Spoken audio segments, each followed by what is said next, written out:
Hello, ladies and gentlemen. Thank you for joining us today. This is Nick Roush, the Chief Operating Officer of Cool Trader Pro.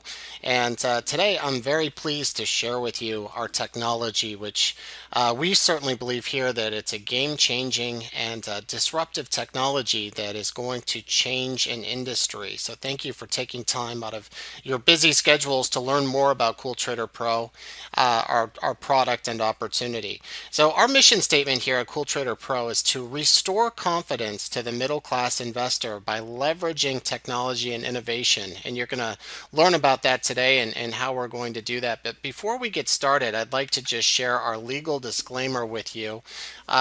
First of all, the information I'm going to share with you today is for demonstration purposes only. We do not make buy, sell, or hold recommendations, and unique experiences and past performance do not guarantee future results. You should speak with your financial representative to ensure the software is suitable for your investment profile. So with that, I'm going to go ahead and begin. And first of all, let's start with the problem. What is your number? What would it take for you to retire and live your current lifestyle? Have you thought about that and what that looks like? Let's say that you need 5,000 a month, just for example.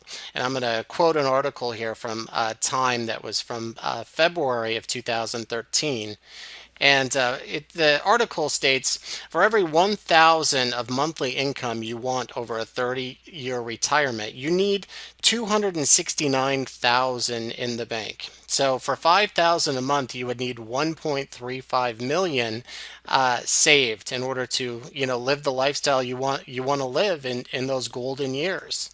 So saving 1 million means saving 20,000 a year over the next 30 years with current savings rates. So let's take a look at that. So why is it so hard to save money? Do your expenses sometimes exceed your income? We all have expenses. You've got medical, dental, education, credit cards, food, travel, cars, all of these things, they really add up.